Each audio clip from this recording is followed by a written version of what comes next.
अस्सलाम वालेकुम व्यूअर्स, मैं हूं समीना बादशाह। उम्मीद है आप लोग खैरियत से होंगे। व्यूअर्स, कुछ अहम खबरें और अपडेट्स लेकर इस व्लॉग में आपके सामने हाजिर हैं जनाब। खबरें आपको देंगे सलमान अकरम राजा साहब का एक पैगाम, एक वीडियो वायरल हुई है और ज़ाहिर है जो एक एहतजाजी प्रोग्राम है पीटीआई का, उसके सिलसिले में उन्होंने कुछ खदशात का भी इजहार किया है और कुछ एक लोगों को मोटिवेशन भी दी है, उन्हें इनवाइट भी किया है। दूसरी तरफ हुकूमत पूरी कोशिश कर रही है कि जो लोग हैं, आम लोग हैं, वो इस एहतजाज का हिस्सा ना बने और उनकी तरफ से भी एक प्रेस कॉन्फ्रेंसेस का सिलसिला शुरू हो चुका है। इसके बारे में भी बात करेंगे। लेकिन ये बात अपनी जगह तय है कि हुकूमत के पे दर पे बेवकूफ़ाना इकदाम की वजह से अब बज़ाहिर ऐसा लगता है कि जो हुकूमत के हामी सहाफ़ी हैं वो भी इनको दिफा नहीं अब करना चाहते और उन्होंने भी हाथ खड़े कर दिए हैं। इसके ऊपर तफसीली बात करेंगे और फिर आखिर में एक अफसोसनाक मंज़र मेरी नज़र से गुजरा है, उसके ऊपर ज़रूर बात करेंगे। तो काफ़ी कुछ इस व्लॉग में। आपसे रिक्वेस्ट है कि चैनल को सब्सक्राइब कर लें अगर अभी तक सब्सक्राइब नहीं किया।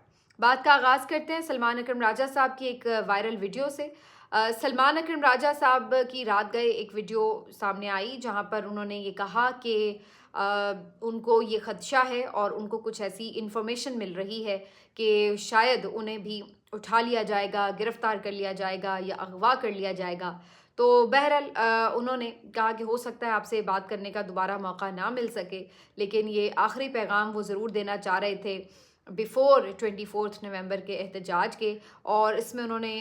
अपनी सियासत में होने की वजह भी बताई और ये बड़ी जेन्युइन बात है वैसे कि जो उन जैसा एक बहुत बड़ा कानूनदान है पाकिस्तान का, जो बहुत बड़ा वकील है और उसके लिए कोई मुश्किल नहीं है कि वो एक आसान ज़िंदगी चुन सकता था। इस मौके पे आके उनको कोई ऐसे एडवेंचर की भी ज़रूरत नहीं थी कि वो कोई शोहरत के ख़्वाहां थे या वो कोई मज़ीद दौलत हासिल करना चाहते थे।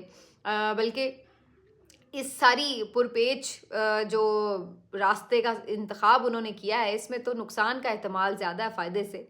लेकिन जो लोग अपने ज़मीर के हाथों बेबस होते हैं, वो इसी तरह के बेचारे सरफिरे होते हैं। वो नफ़ा और नुकसान इस तरह नहीं देखते कि नफ़ा ये है कि जी कितने पैसे आपको मिल रहे हैं या कितना बड़ा ओहदा मिल रहा है, बल्कि वो ये देखते हैं कि उनका ज़मीर मुतमईन है या नहीं है। और कल को जब वो आराम से अपने घर में बैठे हों तो ये सोचकर उन्हें कुछ शर्मिंदगी तो नहीं होगी कि उनके सामने लोगों के ऊपर जुल्म होता रहा और वो खामोशी से देखते रहे और कुछ उन्होंने हाथ रोकने की कोशिश नहीं की। तो सलमान अकरम राजा जैसे लोग जो कि आप कह सकते हैं कि साहिब हैसियत हैं, जिन पर अल्लाह का करम है, उनको कोई ज़रूरत नहीं कि वो जो लोग पिट रहे हैं उनके बारे में परेशान होते फिरें। वो आराम से बैरून मुल्क, अंदरून मुल्क अच्छी खासी फ़ीस बटोर कर आराम से अपनी ज़िंदगी गुजार सकते हैं। लेकिन उन्होंने कहा है कि उनके लिए ये मुमकिन नहीं था। उनके सियासत में आने की वजह ही ये है कि वो सिर्फ मज़ाहमत करना चाहते थे और उन्होंने इस बात का भी इंदिया दिया कि जब तमाम हालात नॉर्मल हो जाएंगे तो वो सियासत को खैरबाद कह देंगे, उनका कोई ताल्लुक नहीं होगा सियासत से। तो सियासत उनके लिए महज मज़ाहमत का वो रास्ता है जिसके थ्रू वो समझते हैं कि मुल्क के आइन को जिस तरह लपेटा जा रहा है, जिस तरीके से इंसानी हुकूक पामाल हो रहे हैं और मुल्क जिस तरह एक शिकंजे में है, तो उसके लिए ज़रूरी है कि वो मज़ाहमत करें। और वो मज़ाहमत का रास्ता उन्हें लगा कि इस वक्त पीटीआई अपनाए हुए है तो उन्होंने उसको ज्वाइन कर लिया। अदरवाइज़ कभी भी माजी में उनकी कोई एफिलिएशन पीटीआई के साथ नहीं रही है। तो सलमान अकरम राजा साहब ने अपने सियासत में होने की वजह भी बताई और फिर से लोगों को इनवाइट किया कि आज हम हैं, कल आप हो सकते हैं और ये सिलसिला चलता रहेगा। तो हम सब पे ये फ़र्ज़ है कि हम बाहर निकलें और इस मुल्क को बचाएं, इस मुल्क के आइन को बचाएं, ताकि यहाँ पर जो हमारी आने वाली नस्लें हैं वो आज़ादी के साथ और एक बेहतर सूरत हाल में ज़िंदगी गुजार सकें, ना कि वो इसी तरह कीड़े मकोड़ों की तरह, चींटियों की तरह मसले जाएं और उनको कोई पूछने वाला ना हो। तो ये सलमान अकरम राजा साहब का जो पैगाम था, काफ़ी इमोशनल पैगाम था उनका और अभी तक अल्हम्दुलिल्लाह उनके बारे में कोई ऐसी ख़बर तो नहीं आई कि उन्हें गिरफ़्तार कर लिया गया या कोई अगवा हो गए हैं। लेकिन ये ख़दशा तकरीबन पीटीआई की तमाम ही टॉप लीडरशिप को है और इसका इजहार कुछ हद तक राना सनाउल्लाह की गुफ्तगू से भी होता है, जिन्होंने ये कल एक प्रोग्राम में भी कहा कि 95% तो वैसे ही जो पीटीआई की लीडरशिप है वो ये कमिटमेंट दे चुकी है कि वो किसी एहतजाज या एजिटेशन का हिस्सा नहीं बनेंगे और जो 5% हैं उनके साथ भी मामलात तय कर लिए जाएंगे या उनको निमट लिया जाएगा जैसे निमटना होगा। तो ये बड़ी वाज़ेह किस्म की एक वार्निंग थी कि जो तो इमरान खान साहब की कॉल पर इधर उधर हो जाए और कुछ हुकूमत के साथ यकीन दहानियाँ कर ले, वो तो मामलात उसके लिए ठीक रहेंगे। लेकिन जो ऐसा नहीं करेगा उसके साथ सख्ती से निपटा जाएगा। सख्ती इनकी क्या है? अब यही इनकी सख्ती है कि बंदे को उठा लो, बंदे के ऊपर आप केसेस बना लो, उनकी फैमिली को तंग करो, उनके कारोबार गिरा दो, उनके घर गिरा दो, और जो आपके इख्तियार में है आप उस तरह उसको तंग करो। तो यही इनके पास अब हथियार हैं और इसको ये आखिर में एक दफ़ा फिर आजमाने की कोशिश करेंगे। तो ये मैं बल्कि ख्वाजा साद रफ़ीक साहब का भी एक इंटरव्यू सुन रही थी परवेज़ संदेला साहब के साथ, और उसमें वो बड़ी तकलीफ़ हो रही थी उनका इंटरव्यू सुन के। वो बता रहे थे, अपनी मुश्किलात का ज़िक्र कर रहे थे कि किस किस तरह उन्हें तशद्दुद का निशाना बनाया गया और दीगर उनके साथियों और कारकुनों को। और उन्होंने बताया कि किस तरह से पाक फ़ौज के कोई मेजर साहब थे जिन्होंने ये सब कुछ किया। और उसके बाद सवाल फिर वहीं पे आ जाता है कि आपने इतना कुछ अगर बर्दाश्त किया था, तो क्या आपने इसलिए ये सब कुछ बर्दाश्त किया था कि आज आप दूसरों के ऊपर तशद्दुद करने का बाइस बन सकें या सहूलतकार बन सकें? तो फिर आपने क्या सीखा? आपने ये तशद्दुदों से, ये आपने गिरफ्तारियों से, या आपने मुज़म्मतों से, या आपने सारी जो कोड़े खाए, मारें खाई, इनसे फिर क्या सीखा? ये सीखा कि दोबारा डील कर कर फिर आप उन्हीं लोगों के हाथ मजबूत कर दें जो कि जुल्म करते हैं। और फिर आपने ये सीखा कि जनाब अपने मुखालिफिन को, सियासी मुखालिफिन को कुचलने में सहूलतकार बन जाएं। तो फिर आपने क्या सीखा? तो ये एक अफसोसनाक अमर है। लेकिन बहरहाल ऐसा लगता है कि ये कहानियाँ सुना के वो सिर्फ एक जवाज़ फ्राहम कर रहे हैं कि जी ठीक है, ये तो एक नॉर्मल बात है, ये पहले भी होता रहा है, सियासी कायदीन को पहले भी मारें पड़ी हैं, अब भी पड़ रही हैं, तो ये कोई इतनी हैरान कुन बात नहीं है। तो ये तो इस तरह का एक जेस्चर महसूस होता है कि जैसे आप जस्टिफाई कर रहे हैं। अगर आप नहीं कर रहे तो फिर आप कम अज़ कम इस सारे जुल्म के खिलाफ आवाज़ बुलंद कर रहे होते और आप कहते कि ये नहीं होना चाहिए, और आप अपनी लीडरशिप के सामने एहतजाज करते कि ये चीज़ें काबिल कबूल नहीं हैं। फिर हमने क्या सीखा? कि हमने इन चीज़ों के लिए मारें खाई थी कि हम फिर पावर में आकर हम भी यही कुछ कर रहे हैं और करवा रहे हों। तो ये एक अफसोसनाक मरहला था। लेकिन बहरहाल तमाम लोगों का यही ख्याल है कि जो पीटीआई की इस वक्त की क़यादत है उसको चाहिए कि वो इस वक्त रूपोश रहे, महफूज मकामात पर मुंतकिल हो जाए। लेकिन सवाल फिर इस पर यह भी आ जाता है, एक चैलेंज बन जाता है कि अगर वो लोग अंडरग्राउंड हो जाएंगे तो फिर लोगों को ग्राउंड पर मुतहरिक कौन करेगा? आपको लोगों को मोटिवेट करना है, उनको इनवाइट करना है, उनके लिए इंतज़ामात करने हैं, आपने उनको लेके जाना है, उनके लिए रास्ते में क्या दुश्वारियां हैं उसको, रुकावटों को दूर करने का पूरा एक मंसूबा बनाना है, और वहाँ पे उन्हें जाके अगर बिठाना है तो उनके लिए फिर तमाम तरह आपको इंतज़ामात भी चाहिए होंगे। तो ये सब आप कैसे करेंगे अगर आप ग्राउंड पर मौजूद नहीं होंगे? तो ये एक अब बड़ा ही मुश्किल सा दोराहा है पीटीआई के लिए। लेकिन जो इस वक्त उनकी तैयारियां हैं और जो इनका जज्बा है, उससे लग रहा है कि ये एक बड़े एहतजाज की तैयारी कर रहे हैं। और बज़ाहिर लग रहा है कि लोग भी, अब अगर आम लोगों से भी आप बात करें तो उनकी भी एक जो बर्दाश्त का लेवल है वो भी बहुत ज़्यादा तकरीबन ख़त्म हुआ जा रहा है। तो अब देखना ये है कि क्या लोग, आम लोग इस सारी कॉल का हिस्सा बनेंगे, या फिर हमें कुछ इसी तरह का एक मंज़र नज़र आएगा कि लोगों को मार पीट करके दोबारा उनको घरों में भेज दिया जाए, जेलों में भेज दिया जाए। तो इसी किस्म की सिचुएशन होगी। तो आने वाला जो हफ्ता है जी पाकिस्तान के लिए ये बड़ा ही इम्पोर्टेंट भी है, फैसला कुन भी, और ये फैसला ख़ुद पाकिस्तानी कौम ने करना है कि उसको क्या चाहिए। बहरहाल अब ये सारी चीज़ के बाद जो एक इम्पॉर्टेंट बात ये है कि जिस तरह मैं जिक्र कर रही थी कि कुछ तो अभी हमें पीएमएलएन के लोगों में नज़र आती हैं ऐसी आवाज़ें जो कि या तो पार्टी छोड़ चुके हैं या बिल्कुल साइड लाइन है, और वो भी ये बात कर रहे हैं कि जी ये गलत हो रहा है। पीपल्स पार्टी के चंद लोग हैं जो इन चीज़ों के ऊपर कुछ ना कुछ कह देते हैं, अपनी क़यादत के ख़िलाफ़ जाके भी बात कर लेते हैं। लेकिन अब तो सहाफ़ियों की भी बस होती जा रही है। वो सहाफ़ी जो पहले पीएमएलएन या पीपल्स पार्टी के लीडर से ज़्यादा आपको नज़र आता है कि सोशल मीडिया पर आके इन पार्टीज़ को, इस हुकूमत को डिफेंड कर रहे होते हैं, तो अब उन्होंने भी ऐसे लग रहा है कि हाथ खड़े कर दिए हैं और उनकी भी बस हो गई है, और वो भी अब आके हुकूमत की पॉलिसियों पर तनकीद करते नज़र आ रहे हैं। हाल ही में जो इन्होंने इंटरनेट को बंद करके, वीपीएन को बंद करके जो तजुर्बा किया है, इस पर ख़ुद पीएमएलएन को ज़्यादा नुकसान हुआ है बयानिए की जंग में। और ये बात सिर्फ मैं नहीं कह रही, ये ख़ुद उनके जो अपने सोशल मीडिया के एक्टिविस्ट हैं वो भी दुहाइयाँ दे रहे हैं कि आप लोग कितने बेवकूफ़ हैं कि जो थोड़ी बहुत हम फ़ाइट कर भी रहे हैं उनके साथ, आपने वो भी हमें करने से रोक दिया है। तो ये इस किस्म की हरकतें जब इन्होंने की हैं तो अब सारी दुनिया में चीखें आ रही हैं, लोग आवाज़ उठा रहे हैं। नजम सेठी साहब को कल मैंने सुना तो वो भी बहुत ज़्यादा हुकूमत पर फट पड़े और उन्होंने कहा कि पता नहीं कौन इनको ये बेवकूफ़ों को मशवरे देता है इस किस्म के। और उन्होंने वाज़ेह तौर पर कहा कि ये आपने अपनी इमरान खान को सिर्फ गिराने के लिए सियासी मुखालफत में किस तरह से आपने ना सिर्फ ये कि मुल्क की पूरी मईशत को आपने दाव पर लगा दिया है, पूरा जो आपका इंटरनेट का एक अलग से सेटअप है मईशत का, आपने उसको तरहम भरम कर दिया और आपने नौजवान नस्ल पूरी अपने से खफा कर ली है इन सारे ओछे हथकंडों की वजह से। तो वो भी अब बिल्कुल बेबस नज़र आ रहे थे कि जिस तरह से हुकूमत ने डील किया इस सारी सिनेरियो को, ऐसा लग रहा था उनकी भी बस हो गई है और आसाब शल हो गए हैं कि इनका किस हद तक दिफा किया जा सकता है। तो ये जो है एक सिर्फ आपको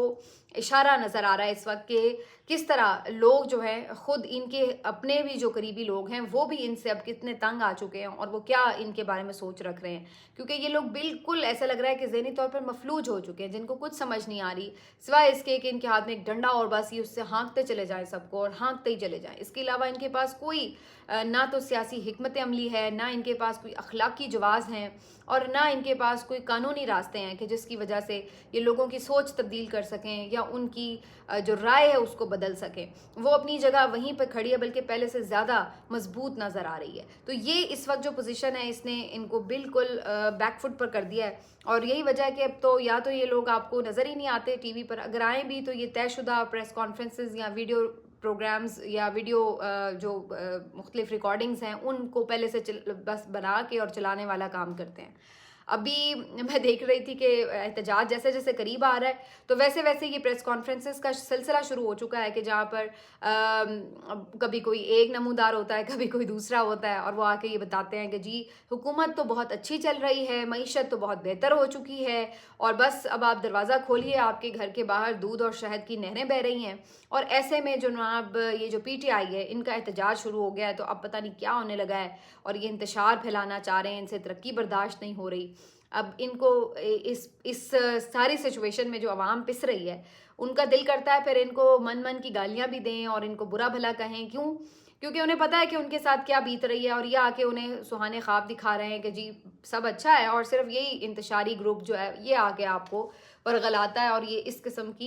एक्टिविटीज़ करता है जिससे बड़ा नुकसान हो जाता है। तो ये इनका पुराना तरीका है और ये हर दफ़ा हर एहतजाज पे इसी किस्म की एक नैरेटिव बिल्डिंग की कोशिश करते हैं, लेकिन हकीकत यही है कि अब ये जो इनके तमाम मोहरे हैं ये पिटे हुए हैं। अब ये ओन चौधरी साहब जो है वैसे ही इनकी कोई सियासी साख नहीं थी, रही सही बात उस वक्त इनकी पूरी हो गई जब इद्दत केस जैसे घटिया केस में ये साहब मरकज़ी गवाह बन गए, मरकज़ी किरदार बन गए और उसके बाद 1 लाख वोटों से ये हारे हुए हैं और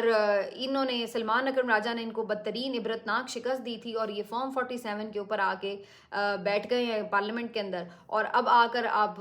दूसरों को ये भाषण दे रहे हैं कि जी मुल्क तो बहुत बेहतर सिमत में जा रहा है और ये लोग जो हैं ये आके हमें परेशान कर रहे हैं। क्यों? इसलिए कि ये जो धोखे से आपने पूरी हुकूमत बनाई, जाली पार्लियामेंट को वजूद में लेकर आए, तो ये चीज़ें ये एक्सपोज करते हैं तो लिहाजा ये आपको बुरे लगते हैं। तो ये इनका सारा जो है, अब ये ओन चौधरी की बात पर तो मतलब कोई उनके अपने घर वाले बिलीव ना करें और आप इनको ला के टीवी पे अगर एयर टाइम दे दें और आप ये सोचें कि जी इनके कहने से बस एकदम कौम का मूड ही बदल जाएगा और ये पूरा नैरेटिव बदल के रख देंगे, तो इस बात पे इस तरह के चले हुए जो कारतूस हैं उनके ऊपर क्या डिपेंड किया जा सकता है। लेकिन बस अब क्या करें, इनके पास यही कुछ है, क्योंकि जब नैरेटिव ना हो तो फिर आप बस इसी तरह के जुमलेबाजियों से ही गुजारा करने की कोशिश करते हैं। अब बाकायदा जो स्टेट टीवी आपका उसको भी इसी चीज़ के लिए इस्तेमाल किया जा रहा है। हालांकि पुरअमन एहतजाज आपका आईनी हक है, ये आइन आपको हक देता है, ये कोई गैर कानूनी काम नहीं है, लेकिन ये पूरा तासुर ऐसा बना देते हैं कि जैसे एहतजाज करना ही या पुरअमन एहतजाज करना ही कोई बड़ी तकलीफ दे बात है और इसके ऊपर जो है ये बड़ा कोई गैर कानूनी अमल है या कोई बहुत ही मकरू अमल है कि जिसने किया तो पता नहीं क्या हो जाएगा। तो ये बिल्कुल उसको एक इस तरह का तासुर देने की कोशिश कर रहे हैं कि जैसे इन्होंने तो कभी दोबारा अपोजिशन में आना ही नहीं है और जैसे इन्होंने तो कभी आके कोई एहतजाज करना ही नहीं है। तो ये एक अजीबोगरीब सूरत हाल है, लेकिन बहरहाल इनकी प्रेस कॉन्फ्रेंसेस से तो नहीं खैर कोई ख़ास फ़र्क पड़ेगा, लेकिन ये देखना होगा कि लोग बहरहाल अपनी जो एक हमारी कौम में रिवायती सुस्ती है या बुज़दिली है या जो भी आप कह लें उसकी वजह से एहतजाज का हिस्सा ना बने तो भले एक अलग बात है, लेकिन बहरहाल अगर कोई ये समझ रहा है कि वो हुकूमत की परफॉर्मेंस की वजह से या उनके नैरेटिव बिल्डिंग की वजह से कोई बाज रहेगा तो इसमें बहरहाल कोई सदाकत कम ही नज़र आती है। आखिर में जी एक बड़ी इंपॉर्टेंट बात है जिसके ऊपर दिल बड़ा दुखी सा है और ये वाक़या जो है पेश आ रहा है सऊदी अरब में और ये सरज़मीन पाक पर जो एक मॉडर्नाइजेशन के नाम पर चीज़ें शुरू हो चुकी हैं, ये ना जाने सिलसिला कहाँ जाके रुकेगा। ویسے تو میں یہ اس لیے بہت زیادہ ہم کیا انہیں کھل کے کہیں، ہمارے اپنے ملک میں کیا کیا کچھ نہیں ہو رہا ہے، تو ان کو کیا بندہ اس معاملے کے اوپر کوئی انگلی اٹھا سکتا ہے، لیکن وہاں ہماری سینسٹیوٹی کا لیول ذرا تھوڑا ڈفرینٹ ہوتا ہے۔ اس کی وجہ یہ ہے کہ وہاں پر ظاہر ہے ہمارے مقدس مقامات ہیں، خانہ کعبہ ہے، وہاں پر خدا کا گھر ہے، وہاں پر ہمارا سب سے بڑا اجتماع ہوتا ہے مسلمانوں کا، اور ان گلیوں سے ہمیں پیار ہے، ان گلیوں سے ہمیں عقیدت ہے، کیونکہ یہاں پر ہمارے پیارے نبی صلی اللہ علیہ وآلہ وسلم ان گلیوں میں پھرتے رہے ہیں، ان کے صحابہ یہاں پھرتے رہے ہیں۔ ہم نہیں چاہتے کہ جن خوبصورت پاک مقامات پر ہمارے نبی پھرتے رہے ہوں صلی اللہ علیہ وآلہ وسلم، ان کے ساتھی یہاں پر گزرتے ہوں، ہم تو دور ہیں، ہمارا دل چاہتا ہے کہ ہم ان مقدس مقامات پر جائیں تو ان کی مٹی کو چوم کر آنکھوں پر لگائیں، یہاں ہم ننگے پاؤں چلیں۔ ہمارا دل چاہتا ہے کہ ہم پتہ نہیں کس طرح ان تمام مقدس مقامات اور ان راستوں اور گلیوں میں اپنی محبت نچھاور کر دیں، پلکوں سے صفائیاں کر دیں۔ کیا ہم ایسا کر لیں کہ ہم اپنی محبت نچھاور کر دیں؟ تو ہمیں تکلیف ہوتی ہے کہ جب ہم یہ چیزیں دیکھتے ہیں کہ ایسے مقدس مقامات پر بالکل ننگ دھڑنگ ماڈلز اور اداکارائیں اور گلوکارائیں یہاں پر اپنے اپنے کانسرٹ کر رہی ہیں، فیشن شو کر رہی ہیں، ہوتا ہے ساری دنیا میں ہوتا ہے، لیکن وہاں پر ہوتا ہے تو تکلیف سی ہو رہی ہے۔ اب پتہ نہیں وہاں کی حکومت کا کیا اپنا ویژن ہے اس کے اوپر، کیا نہیں ہے، لیکن کم از کم یہ نہ کریں آپ کہ ایک جو منظر جس نے بہت زیادہ تکلیف دی کہ ایسا محسوس ہوا کہ خانہ کعبہ کے ورچوئل ماڈل کی طرح کا ایک شبیہ ہے، اور اس کے اوپر جو ہے جب یہ فیشن شو شروع ہوتا ہے تو وہاں پر ارد گرد عجیب ننگ دھڑنگ سی رقاصائیں اور وہ آ جاتی ہیں، نمودار ہو جاتی ہیں سٹیج پر بھی، اور پھر ان کی شبیہ جو ہے وہ اس خانہ کعبہ کے ماڈل کی دیواروں پر بھی نظر آتی ہے، اسکرین سی جو انہوں نے بنائی ہوئی ہے۔ اب یہ اتنا وہ مل رہا ہے خانہ کعبہ سے کہ بڑی تکلیف سے ہو رہی ہے کہ ہم یہ نہیں سوچنا چاہتے کہ کسی نے اس کو ذہن میں رکھ کے وہ ایسا ماڈل بنایا، لیکن وہ کچھ بھی اور ماڈل ہو سکتا تھا، لیکن خانہ کعبہ کا ماڈل ہے وہ تو اس سے ملتا جلتا ہے، تو ہم سے یہ برداشت کرنا بڑا مشکل ہے کہ ہم یہ دیکھیں کہ اس طرح کے ایسے یعنی ہمارے لیے جو اتنی پاک جگہیں ہیں وہاں پر ہم اس طرح کی جو رقاصائیں ہیں ان کو وہاں پر ان کی تصویریں دیکھیں، ان کو ناچتا اور گاتا دیکھیں، تو بالکل یہ بات جو ہے وہ عجیب غیر مناسب لگ رہی ہے، اور مجھے نہیں سمجھ میں آ رہا کہ اس کے اوپر کیسے ری ایکٹ کرنا چاہیے۔ حیرانی بھی ہے اور پریشانی بھی ہے، اور اب میں یہ سوچنے پہ مجبور ہوں کہ ہمارے جیسے ملکوں میں جہاں وی پی این کے استعمال اور ان چیزوں کے اوپر فتوے جاری ہو رہے ہیں، تو کیا ہم لوگ اس چیز کے اوپر کوئی آواز اٹھا سکتے ہیں، حکومتی سطح پر کوئی بات کر سکتے ہیں کہ یہ کیا مناسب اقدامات ہیں جو ہو رہے ہیں؟ اور دوسری بات کہ یہ جو ہمارے لیے بھی یہ سوچنے کی بات ہے کہ ہم یہ سوچتے ہیں کہ جو ہم نے جو تعلیمات کو فالو کر رہے ہیں ان کے بجائے ہم وہ نہیں فالو کر رہے، اس کے قریب تر رہنے کی کوشش کرتے ہیں، لیکن ہم اگر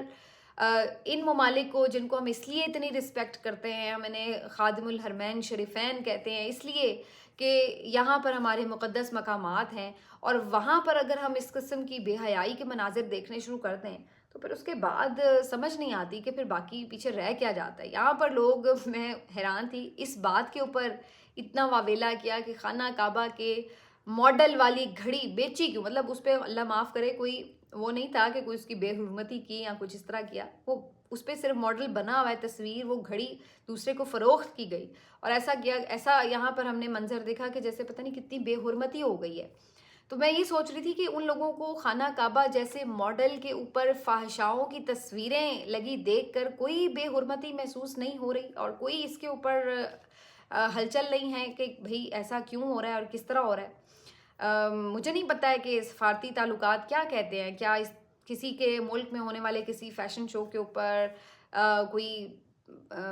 تحفظات کا اظہار کیا جا سکتا ہے یا نہیں کیا جا سکتا، لیکن بحیثیت مسلمان تو بہرحال ایک تکلیف سی ضرور محسوس ہو رہی ہے، اور